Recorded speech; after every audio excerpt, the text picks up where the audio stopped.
வாராக. உலக சமுதாய சேவா சங்கம் ஸ்கை யோகா ஆன்லைன் இணைய வழியே நடத்தி வரும் கூட்டு தவத்தில் ஒவ்வொரு சனிக்கிழமையும் ஆழ்ந்த தவத்தினை தொடர்ந்து கேள்வி பதில் அமர்வு நடைபெற்று வருகிறது. அந்த வகையில் உங்கள் உள்ளங்களில் எழும் எந்த ஒரு சந்தேகம் என்றாலும் உங்கள் கைகளை உயர்த்தி தெளிவு பெற்றுக் கொள்ள வேண்டுமாய் அன்போடு கேட்டுக்கொள்கிறோம். ஒரு மணித்துளிகள் உங்களுக்காக காத்திருக்கோம். வாழ்க வளமுடன்.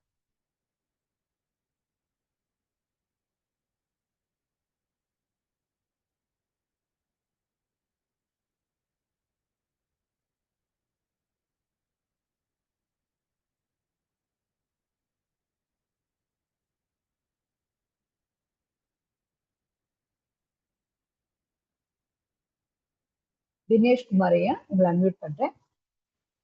ஐயா நீங்க பேசலாம் ஐயா. வாழ்க வளமுடன். வாழ்க வளமுடன்மா. இப்ப தீப பயிற்சி வந்து துரியாதீத தவத்துக்கு முன்னாடி பண்ணணுங்களா இல்ல பின்னாடி பண்ணணும்? ஆக்சுவலி காலையில் செய்வது சிறப்பு. துரியாதீதத்துக்கு முன்னாடியும் பண்ண பின்னாடி, அதுக்கு சாந்தி தவத்துக்கு பின்னாடிதான் செய்யக்கூடாது. மற்றபடி முன்ன பின்ன எப்போட செய்யலாம். ஆனா தீப பயிற்சி பொறுத்த வரைக்கும் பிரம்ம முகூர்த்தத்தை செய்வது சிறப்பு. ஓகேயா? சரிங்களா? 6 மணிக்குள்ள பண்ணிடுங்க. அது வந்து உத்தமம், ரொம்ப சிறப்பு. ஓகேங்களா? ஓ சரிங்க. அதே மாதிரி தினமும் தீப பயிற்சி பண்ணலாம். ஆரம்ப காலகட்டத்துல ஒரு வாரத்துக்கு தொடர்ந்து செய்யலாம். மற்றபடி வாரத்தில் 2 நாட்கள் செய்வது போதுமானதுங்கிறாங்க சுவாமிஜி. தினமும் செய்யணும். அதுக்கு பதில் வேற வேற தவங்கள் செய்யலாம். ஓ சரிங்க. வாழ்க வளமுடன்.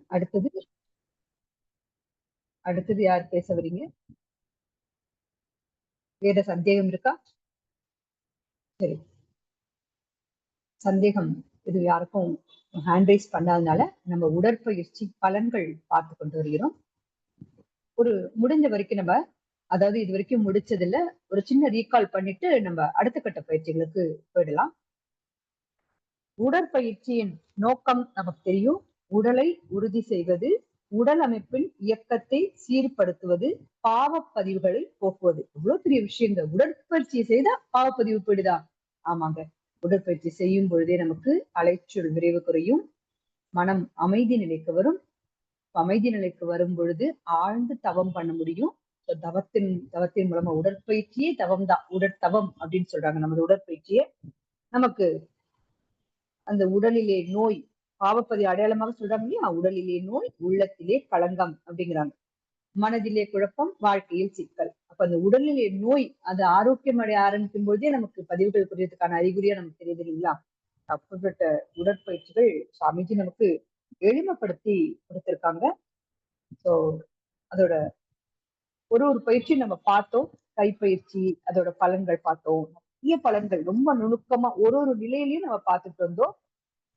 குறிப்பா சொல்லும்போது கைப்பயிற்சி பாத்தீங்கன்னா, கைகள் அதாவது உச்சி முதல் பாதம் வரைக்குமே நமக்கு இயக்கத்தை சீராக்குது, உடல் ஓட்டங்களை சீராக்குகிறது, அணு அடுக்குகள் அந்த இயக்கம் சீராக நடைபெறுகிறது. நிறைய விஷயங்கள் நம்ம பார்த்தோம். அதுல பிரபஞ்ச ஆற்றல் நம்ம ஈர்க்க ஆரம்பிக்கிறோம்.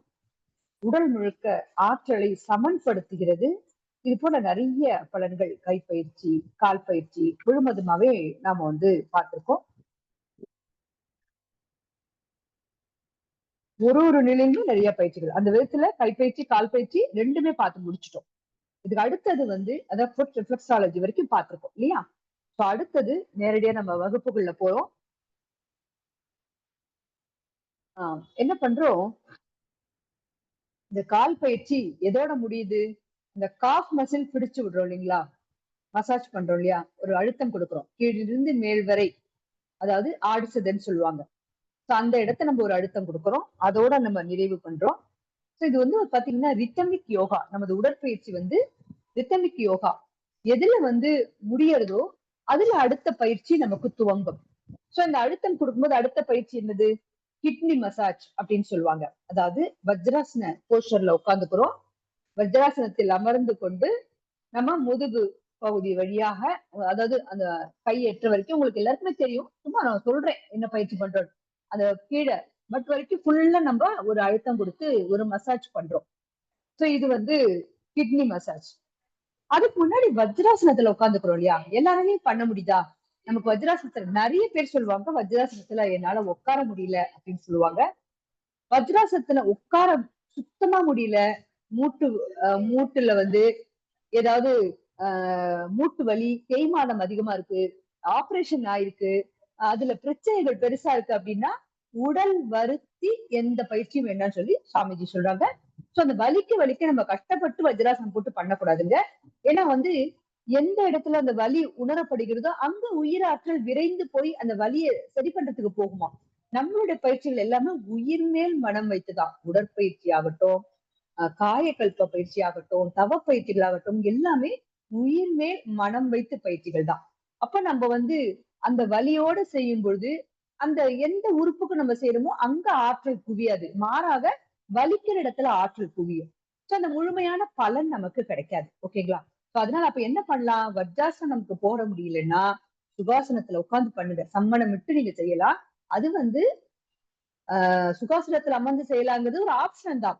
நமக்கு வந்து ஏஜ் இருக்கு, நமக்கு எந்த ப்ராப்ளமும் இல்ல, உடல்ல வந்து அந்த மூட்டு தேய்மானமோ வலியோ இல்ல கால்கள் பகுதியில உட்கார முடியல அதெல்லாம் எதுவும் இல்லை அப்படின்னா உடலுக்கு பழக்கம் இல்லாத காரணத்தினாலதான் இல்லையா. அசைந்து கெட்டது மனம், அசையாமல் கெட்டது உடல் இல்லையா. அப்ப உடலுக்கு நம்ம அந்த பழகல, உடல் பழகாத காரணத்தினாலதான் அந்த ரிஜிடா டைட்டா இருக்கு உடம்பு, பிளெக்சிபிளா இல்ல.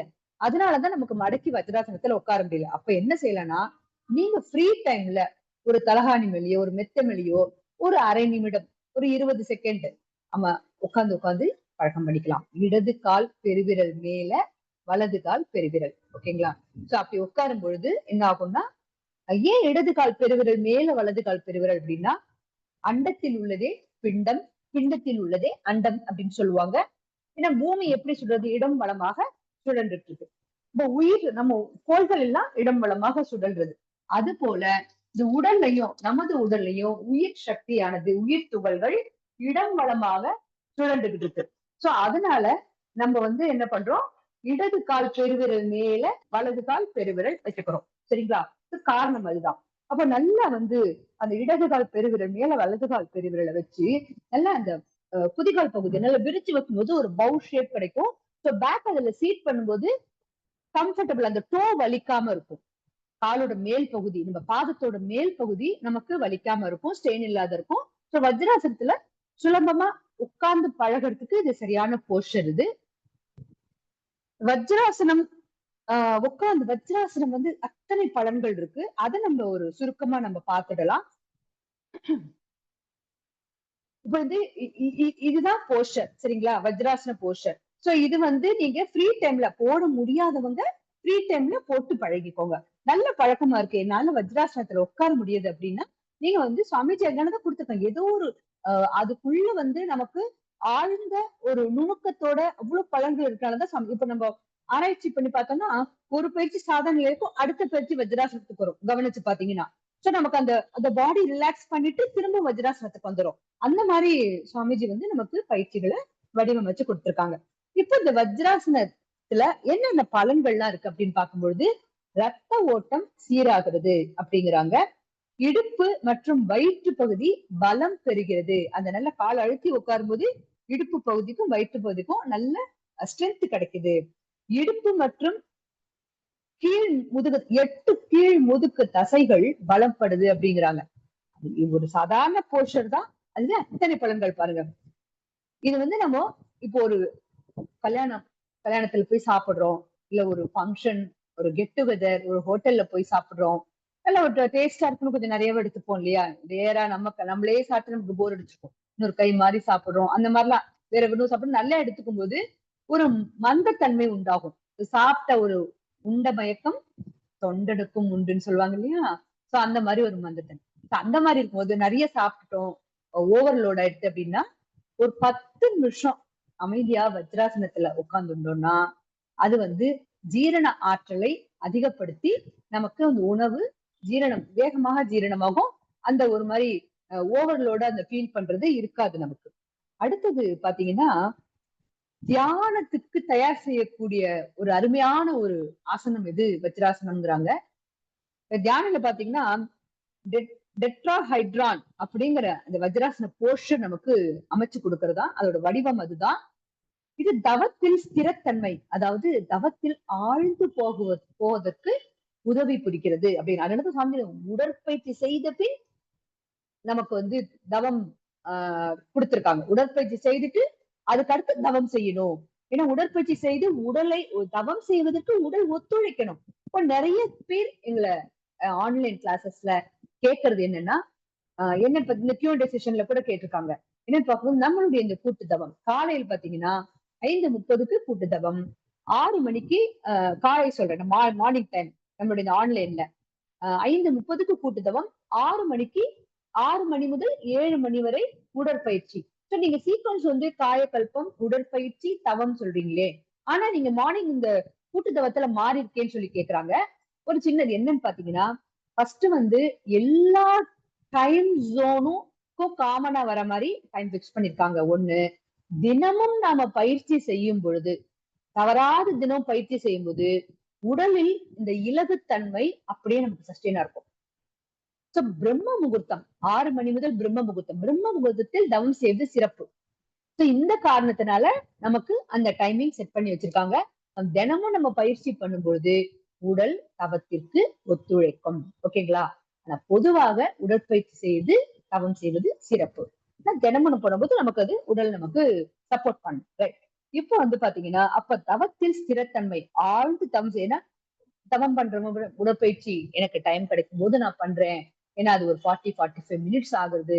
எனக்கு உடற்பயிற்சி செய்ய டைம் இல்ல, அவ்வளவு டைம் எனக்கு ஸ்பெண்ட் பண்ண முடியல, ஆனா நான் தவம் பண்ணிடுறேன். நான் நிறைய பேர் சொல்லி நான் கேட்டிருக்கேன், நான் தவம் கத்துக்கதான் இங்க வந்தேன், எனக்கு தியானம் பண்ணணும், நான் எல்லாம் தெரிஞ்சுக்கணும், ஹூ ஆம் ஐ, என்ன பத்தி நான் தெரிஞ்சுக்கணும்.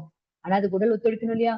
உட்கார்ந்து தவம் பண்ணும்போது என்ன ஆகும், நமக்கு கால் வந்து மரத்து போகும், இடுப்பு வலிக்கும், முதுகு வலிக்கும். அப்ப வந்து கொஞ்சம் முன்னாடி சொன்னேனே, எங்க வலிக்கிறதோ அந்த இடத்துலதான் மனம் போய் நிற்கும், அந்த உயிர் சக்தி அங்க போய் நிற்கும். அப்ப என்ன ஆகும், நமக்கு தவத்துல ஆழ்ந்து போகும். ஏன்னா உயிர் சக்திய மூலாதாரத்துல எழுப்பினால மேல்நிலை தவங்கள் அடுத்தடுத்து நம்ம போறோம். மனம் எப்படி டிராவல் பண்ணும் இல்லைங்களா? அப்போ நம்ம உடற்பயிற்சி செய்து உடல் வந்து அந்த அந்த எந்த தொந்தரவும் இல்லாம இருக்கும்போது, ஓட்டங்கள் சீராகி சமன்படுத்தப்பட்ட நிலையில எந்த தொந்தரவும் இல்லாத நேரத்துல இருக்கும் பொழுதுதான் தவத்தில் நாம் ஆழ்ந்து போக முடியும். அப்ப அந்த தவத்தில் ஆழ்ந்து போவதற்கு இந்த வஜ்ராசனம் ரொம்ப பலன் உள்ளதாக இருக்கு அப்படின்னு சொல்றாங்க. நம்ம வஜ்ராசனம் கவனிச்சு பாருங்க. சாதாரண சுகாசனத்துல சம்மணம் விட்டு நம்ம உட்காரும்பொழுது முதுகு தண்டு கூட ஒரு கொஸ்டின் மார்க் மாதிரி இருக்கும், கொஞ்சமானும் வளைஞ்சு இருக்கும் எல்லாருக்குமே. ஆனா வஜ்ராசனத்துல உட்காரும்போது முதுகு தண்டு ஸ்ட்ரெயிட்டா இருக்கும். ஸ்ட்ரெயிட்டா இருக்கும்போது அந்த குண்டலி சக்தி டிராவல் பண்ற பாத்து அதுதானே, தண்டோட சுத்தி அதானே பண்ண, மூலாதாரத்திலிருந்து தண்டு விடுத்தின் வழியாக தலை உச்சி வழியாக ஆக்கினையில இருந்து அதுதான் டிராவல் பண்றது. சோ அது ஸ்ட்ரெயிட்டா இருக்கும்போது காந்த ஓட்டம், நமக்கு அந்த உயிர் சக்தி ஓட்டம் அதெல்லாம் சீராகிறது. அப்புறம் கால்களின் அடிப்பகுதியில் இருந்து இதயம் வரை ரத்த ஓட்டம் தடையில்லாமல் செல்கிறது. என்ன காரணம்? நம்ம எல்லாருக்கும் தெரியும். எல்லாரும் கேட்டனே எத்தனை இதயம் இருக்கு? ஒரு இதயம் இருக்குன்னுவாங்க. நேத்தி ஒரு வகுப்புல நேத்தி கேட்டேன் 3 இதயம் அப்படிங்கிறாங்க. ஆச்சரியமா இருக்கா? யாரு? ஹஸ்பண்ட் அண்ட் ஒய்ஃப், குழந்தைங்கன்னா இல்ல. இதயம், நமக்கு இதயம் இருக்கு தெரியும், அதோட இடம் இடப்புறமாக இருக்கு. அது மட்டும் இல்லாத இந்த காப் மசில், அது வந்து செகண்ட் ஹார்ட் அப்படிங்கிறாங்க. 2 காப் மசில் இருக்கு இல்லையா? சோ 2 இதயம். சோ அப்படி சொல்றாங்க. சோ அந்த அப்ப நம்ம காலை மடிச்சு அந்த வஜ்ராசன போஸ்டர்ல உட்காரும் போது அந்த இடத்துல அந்த காப் மசில்ல ஒரு அழுத்தம் கொடுக்கிறோம். அழுத்தம் கொடுக்கும்போது என்ன ஆகுது, நமக்கு வந்து அந்த ரத்த ஓட்டம் நல்லா, இதயம் தானே நமக்கு பம்ப் பண்ணி அனுப்புறது இல்லையா உடல் முழுக்க. சோ அந்த ரத்த ஓட்டம் உடல் முழுவதுமே, அதாவது காலில இருந்து இதயம் வரைக்கும் இல்ல, அதுக்கு தடை இல்லாமல் போகிறதுக்கு நமக்கு இந்த வஜ்ராசனம் ரொம்ப பேருதவியாக இருக்கு. எப்படி சாமிஜி ஆராய்ச்சி பண்ணி கொடுத்துக்காங்க நமக்கு வந்து, அப்படி சும்மா இதுல ஒண்ணுமே இல்லையே அப்படின்னு நினைக்கிறோம். ஆனா அந்த பலன்கள் பார்க்க பார்க்க பிரமிப்பா இருக்கு. ரொம்ப பெரிய மரியாதை குரு மேல, அவ்வளவு பெரிய ஒரு நன்றி, நமக்கு எப்பேற்பட்ட விஷயத்த நமக்கு கொடுத்திருக்காங்க. செரிமான சுரப்பிகளின் திறன் செரிமான சக்தியின் செயல்திறனை அதிகரிக்கிறது. வஜ்ராசன போஸ்டர்ல உட்கார்ந்து பண்ணும்போது ஓட்டங்கள் சீராகும் போது செரிமான ஆற்றல் கூடுகிறது. முக்கிய தமனி ஓட்டத்தை அதிகரிக்கும். இதயம் மற்றும் மூளை போன்ற உறுப்புகள் செயல்திறன் அதிகரிக்கிறதுங்கிறாங்க. ஏன்னா அந்த அழுத்தம் கொடுத்து அந்த ஓட்டங்கள் முதுத்தண்டு வழி, ஏன்னா முதுகுத்தண்டு வழி அதோட நமக்கு அது மூளையோட அந்த கழுத்து வழியா அந்த நமக்கு மூளை வரைக்கும் நமக்கு ஆற்றல் பாயுது பாருங்க, நரம்புகள் கனெக்ட் பண்றது இல்லையா. அந்த அழுத்தம் கொடுக்கும்போது நம்ம வஜ்ராசனத்துல உட்காரும் போது மூலாதாரத்தையும் டச் பண்ணி உட்கார்றோம். சோ மூலாதார பகுதி அழுத்தம் கொடுக்கும்போதே ஆனஸ் போர்ஷன் எல்லாம் அழுத்தம் கொடுக்கும்போதே நமக்கு தெரியும் ஏற்கனவே நல்ல ஆற்றல் கூடும், நரம்புகள் முறுக்கேறும், நரம்புகளுக்கு நல்லா நரம்புகளுக்கு நல்ல ஒரு என்ன சொல்றது அந்த முறுக்குத்தன்மை, அதாவது நரம்புகளோட இயக்கம் சீராக இருக்கும், நரம்புகள் தளர்வடையாது. அந்த விதத்துல நமக்கு இதெல்லாம் அந்த இதயம் மற்றும் மூளை போன்ற உறுப்புகளின் செயல்திறன் கூடுகிறதுங்கிறாங்க. வஜ்ராசனத்துல உட்கார்ந்தா மூளையோட செயல்திறன் கூடுகிறது. அப்ப என்ன அர்த்தம்? போக்கஸ் பண்ண முடியும், கான்சென்ட்ரேட் பண்ண முடியுது, நமக்கு மெமரி இன்க்ரீஸ் ஆகுது, எத்தனை விஷயங்கள் இந்த வஜ்ராசன போஸ்டர்ல. அது மட்டும் இல்லாம நம்ம வஜ்ராசனத்தை எப்படி உட்கார சொன்னோம்? ஸ்ட்ரெயிட்டா உட்காந்துக்கிறோம் இல்லைங்களா? ஸ்ட்ரெயிட்டா உட்காரும் பொழுது நம்மள எத்தனை சக்கராஸ் இருக்கு உடல்ல? 7 சக்கராஸ் இருக்கு இல்லைங்களா? மூலாதாரம், சுவாதிஷ்டானம், மணிப்பூரகம், அநாகதம், விசுத்தி, ஆக்கினை, துரியம். 7 சக்கராஸ் இருக்கு. அப்ப உடல் நிமிர்ந்த நிலையில அந்த ஸ்பைன் முதுகெலும்பு நிமிர்ந்த ஸ்ட்ரெயிட்டா இருக்கும் பொழுது சக்கரங்கள் ஒரே நேர்கோட்டில் இருக்கும் பொழுது உடலில் 7 சக்கரங்களும் ஒரே நேர்கோட்டில் இணைக்கப்படுகின்றன அப்படிங்கிறாங்க. அது மட்டும் இல்லாம வஜ்ராசனம், வஜ்ரம்னா என்னங்க? வஜ்ரம் போன்ற தேகம் சொல்லுவாங்க இல்லையா? வஜ்ராசனம் செய்து நம்ம பழகும் பொழுது உடல் வைரத்தை போல் வலுவாக மாறுகிறது அப்படிங்கிறாங்க. சமமாகவும் ஒத்ததாகவும் ஆக்கினை அநாகத சக்கரங்களை தூண்டியது. எப்படி இதை சொல்றோம்? நம்ம முதுகுத்தண்டு நிமிர்ந்த நிலையில இருக்கு, நேராக இருக்கு, மூளை வரைக்கும் இந்த ஆற்றல் போய் பாயுது ஒரு பக்கம். காஃப் மசில் அழுத்தி பிடிச்சிருக்கோம், இதயம் வரைக்கும் அந்த ரத்த ஓட்டம் சீராகிறது. அப்பா இதய சக்கரம் எது சொல்றோம்? அநாகதம் இல்லையா? அப்போ நம்மளுடைய அந்த மூலாதாரத்தின் அழுத்தம் பெறும்போதே நம்ம தீட்சையெல்லாம் எடுத்தப்புறம் ஆட்டோமேட்டிக்கா உயிர் சக்தி போயிட்டு வர இடம் ஃப்ரீயா இருக்கும், அந்த டிராவல் பண்ற பாத் இல்லையா? அப்ப நம்ம இந்த ஆக்கினை சக்கராஸ் எல்லாம் நமக்கு நல்ல இயக்கத்துக்கு வருது அப்படிங்கிறாங்க. நிணநீர் ஓட்டத்தை தூண்டுகிறது அப்படிங்கிறாங்க. நோய் எதிர்ப்பு சக்தியை அதிகரிக்க உடலுக்கு இயற்கையான பாதுகாப்பு, அதுதானே நமக்கு அந்த இம்யூன் சிஸ்டம் சரியா இல்லாதனாலதான் எல்லா நோய்களும் நமக்கு வருதுங்கிறாங்க. சோ அப்ப நோய் எதிர்ப்பு சக்தி அதிகமாகும் போது ஆட்டோமேட்டிக்கா நமக்கு உடல் ஆரோக்கியம் மேம்படுகிறது. அடுத்தது பாத்தீங்கன்னா மசாஜ். தசைகளில் உள்ள பதட்டம் போய் தளர்வடைகிறதுங்காங்க. வலியை குறைக்க இது சரி செய்யும் அப்படிங்கிறாங்க. அப்பேற்பட்ட ஒரு அருமையான ஒரு பயிற்சி தான் நாம இன்னைக்கு வஜ்ராசனம் நம்ம கத்துக்கிட்டு இருக்கோம். வஜ்ராசனத்துல 2 நிலைகள் நம்ம ஃபர்ஸ்ட் செய்யறோம். அதுக்கு முன்னாடி கிட்னி மசாஜ் பார்த்துக்கலாம். கிட்னி மசாஜ் இடுப்பு பகுதியிலிருந்து முதுகு அத அப்படியே ஃபுல்லா நம்ம ஒரு அழுத்தம் கொடுத்து நம்ம பண்றோம் இல்லைங்களா? சோ அப்ப என்ன ஆகும்? ஃபுல்லா நம்ம அழுத்தம் கொடுத்து பண்ணும் பொழுது சிறுநீரகம் வலுப்பெறுகிறது. அதாவது அந்த சிறுநீரகத்தோட சிறுநீரக பை, அந்த மூத்திர பையாகட்டும், அதுல இருக்கிற கற்கள் கூட கரையறதுக்கு நிறைய வாய்ப்பு இருக்குதுங்க. திரும்பவும் ஒரு டிஸ்க்ளைமர் சொல்றீங்க, நமது பயிற்சிகள் எந்த ஒரு நோய் இருந்தாலும் விரைவாக குணமடையத்துக்கு சப்போர்ட் பண்ணும். சோ பயிற்சி செய்யறேன்னு சொல்லி என்ன ஒரு மெடிகேஷன் நீங்க எடுத்துட்டு இருந்தீங்கன்னா தயவு செய்து நிறுத்தாதீங்க. ஒவ்வொரு வகுப்புலயும் நாங்க சொல்லிட்டு வரோம். ஏன்னா நீங்க இதை பயிற்சி செய்ய செய்ய உங்களுடைய அடுத்தடுத்த மெடிக்கல் டெஸ்ட் எடுக்கும்போது அதுல இம்ப்ரூவ்மெண்ட் நல்லா தெரியும். அதை பார்த்து உங்களை கைடு பண்ற டாக்டர்ஸ் அவங்க அவங்களோட கைடன்ஸோட மெடிகேஷன் அதை குறைக்கிறதும் நிறுத்துறதும் நீங்க பண்ணுங்க. ஓகேவா? ரைட். சோ அப்ப என்ன பண்ணும், முதுகு நல்லா அந்த பேக் சைடு ஃபுல்லா அழுத்தம் கொடுக்கும்போது நம்மளோட கிட்னி நல்லா டச் ஆகும். நல்லா அந்த மசாஜ் செய்ய செய்ய என்னெல்லாம் சரியாகும். கிட்னில கல் இருந்ததுன்னா கரையுங்கிறாங்க. நிறைய பேருக்கு யூரினரி இன்ஃபெக்ஷன் அடிக்கடி வரும், வெளியில பிரயாணம் பண்றவங்க, பப்ளிக் டாய்லெட் யூஸ் பண்றது நம்ம.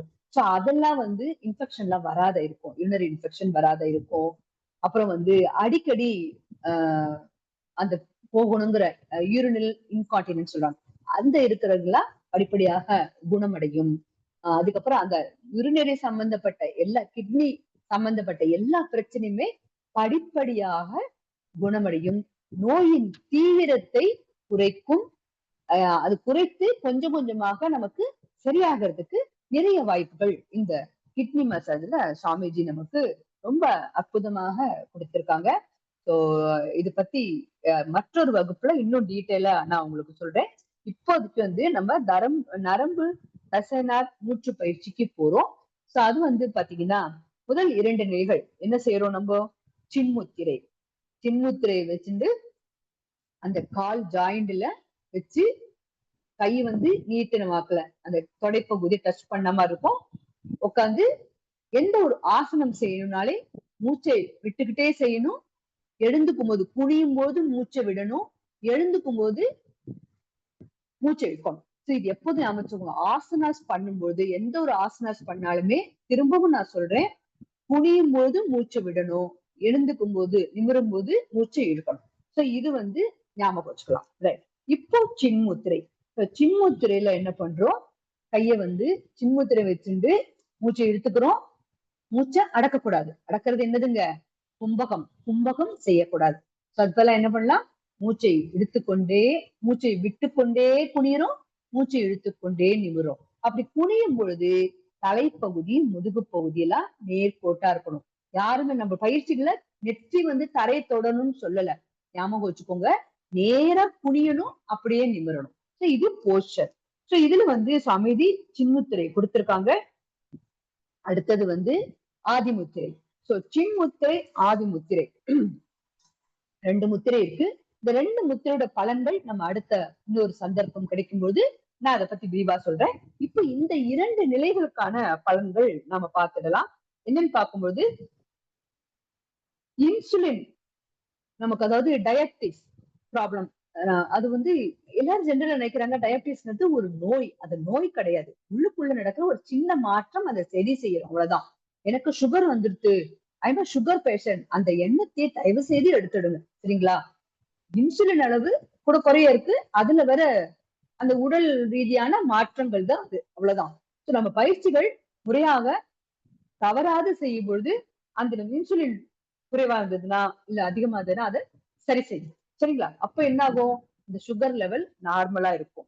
அதுக்கப்புறம் உதர விதானம், அதாவது நுரையீரலுக்கு ஆற்றல், அதாவது கணையத்தை ஊக்குவிக்கிறது, நுரையீரலுக்கு ஆற்றலை கொடுக்கிறது. என்னால மூச்சு இழுத்து மூச்சு விடுறோம் இல்லையா, நுரையீரலுக்கு ஆற்றல் இருக்குது. பித்தப்பை கிட்ட எல்லா இடத்துலயும் இது சொல்றாங்க இல்லையா, பித்தப்பை பிரச்சனைகள். அதுக்கு பித்தப்பைக்கு ஆற்றல் கிடைத்து நல்ல ஒரு அது நல்ல ஸ்ட்ரென்தன் ஆகுது, அதோட இயக்கம் சீராகிறது. அடுத்தது வந்து ஆதி முத்திரையில வச்சுக்கொண்டு தொப்புள் பகுதியில 2 கைகளையும் மடக்கி ஆதி முத்திரையில வச்சு தொப்புள் பகுதியில ஒரு அழுத்தம் கொடுத்து மூச்சை எடுத்துக்கிட்டே மூச்சை விட்டுக்கிட்டே குடியிரும், மூச்சை எடுத்துக்கிட்டே நிமிர்றோம். இப்படி செய்யும் பொழுது நுரையீரல் இதயம் சீராக இயங்குகிறது. ஞாபகம் வச்சுக்கலாம். அடுத்த பயிற்சியில அடுத்த ஒரு வகுப்புல சின்முத்திரை ஆதிமுத்திரையோட விளக்கம் நம்ம கொஞ்சம் டீட்டெயிலா பார்க்கலாம், சரிங்களா? இப்ப நான் பயிற்சிகளோட மட்டும், என்ன டைமும் ஆயிட்டதுனால 7:25 ஆயிடுச்சு. இதை சுருக்கமா முடிச்சுட்டு அடுத்த பயிற்சி திரும்பவும் இந்த தசைநார் மூச்சு பயிற்சி, அதாவது அந்த கிட்னி மசாஜ் இன்னும் கொஞ்சம் டீட்டெயிலா பார்த்து தசைநார் மூச்சு பயிற்சியில நம்ம கண்டினியூ பண்ணுவோம், ஓகேங்களா? ரைட். இது மேலான பலன்கள் மட்டும் இப்ப பார்த்துடலாம். வந்து நிலை 2, அதுல வந்து நுரையீரல் இதயம் சீராக இயங்குறது, சிறுகுடல் பெருங்குடல் நல்ல அழுத்தம் பெற்று அதோட இயக்கம் சீராகிறது, தொப்புள் கீழே ஆதிமுத்திரை வச்சு அழுத்தம் கொடுக்கும்போது ரத்தப்பை சம்பந்தப்பட்ட பிரச்சனைகள் சரியாகிறது அப்படிங்கிறாங்க. ஆச்சரியமா இருக்குல்ல? நம்ம நினைச்சிட்டு இருக்கோம் இந்த தசைநார் மூச்சு பயிற்சினோட மூச்சுன்னா நுரையீரலுக்கான பயிற்சின்னு நினைச்சுக்கிறோம். ஆனா அதுல எவ்வளவு கனெக்டா அது பாருங்க. அதனாலதான் திரும்ப திரும்ப சொல்றது, நமது பயிற்சிகள் உச்சி முதல் பாதம் வரை அனைத்து உடல் உள் உறுப்புகளும் அனைத்து உடல் இயக்கங்களும் சீராகும் வகையில சாமிஜி நமக்கு எளிமையாக வடிவமைச்சு கொடுத்திருக்காங்க. அதுதான் அது பியூட்டி, சாமிஜியோட கிரேட்னஸ் அப்படின்னு சொல்லலாம். அப்ப கர்ப்பப்பை சம்பந்தப்பட்ட பிரச்சனைகள் சீராதுங்கிறாங்க. அதோட டீடைல்ஸும் நம்ம இன்னும் கொஞ்சம் டீட்டெயிலா பார்ப்போம். ஃபைப்ராய்ட்ஸ், இர்ரெகுலர் பீரியட்ஸ், ஜென்ஸுக்கு வர ப்ராஸ்டேட் ப்ராப்ளம், இதெல்லாம் சரியாகிறது அப்படிங்கிறாங்க. யூரினரி ட்ராக், அந்த மூத்திரப்பை அந்த சிறுநீர் அது டிராவலர் அந்த ட்ராக் அதுல அடைப்பு எல்லாம் எதுவும் இல்லாம எந்த பிரச்சனையும் இல்லாம அது சரியாகுறதாங்கிறாங்க. பெருக்குடல் சிறுகுடல் எங்க வயிற்று அழுத்தம் கொடுத்து ஒரு பயிற்சி பண்றோமோ அந்த இடத்துல வயிறு சார்ந்த உறுப்புகள் எல்லாமே நல்ல இயக்கத்துக்கு வரும். சோ பெருக்குடல் சிறுகுடல் அழுத்தம் கொடுத்து கல்லீரல் மண்ணீரல் பித்தப்பை இதெல்லாம் நன்கு ஊக்குவிக்கப்படுகிறது. கணையம் அது ஒரு எண்டோகிரைன் கிளான்ஸ் நாளமில்லா சுரப்பி அது நல்ல இயக்கத்துக்கு வருது. காற்று அதாவது மூக்கு வாய் ஆசன வாய் இது அந்த என்ன சொல்றது ஆதிமுத்திரல் நம்ம பண்றோம் இல்லையா பண்ணும்போது ஆண்கள் வலது பக்கமாக இறங்கணும் பெண் வஜ்ராசனத்துல இருந்து எப்படி உட்காரணும் எப்படி எழுந்துக்கணும் அப்படின்னு பார்க்கும்போது ஆண்களா இருந்தா காலை நம்ம என்ன பண்றோம் நேரா வஜ்ராசனத்தை போட்டு அப்படி உட்காந்துரும் அப்படி பண்ணக்கூடாது. காலை நீட்டிட்டு பெண்கள் இடது காலை இப்படி வச்சுட்டு வலது காலை சுழட்டி வஜ்ராசனம் கொண்டு வரணும். ஆண்கள் அப்படியே மாறி செய்யணும். ஓகேங்களா? சோ இது மாதிரி செய்யணும். அப்ப பண்ணும்போது பெண்கள் எப்படி இடது கால் முதல்ல மடக்கி வலது கால் மடக்கணும். அதே மாதிரி நீட்டும் போதும் அதே மாதிரி நம்ம ரிவர்ஸ் கொண்டு வரணும். பண்ணும்போது கர்ப்பப்பை ஓவரிஸ் பாதுகாப்பு கிடைக்குதுங்கிறாங்க. ஆண்களுக்கு ஹைட்ரஜல் இரண்யா வராமல் பாதுகாக்கிறது.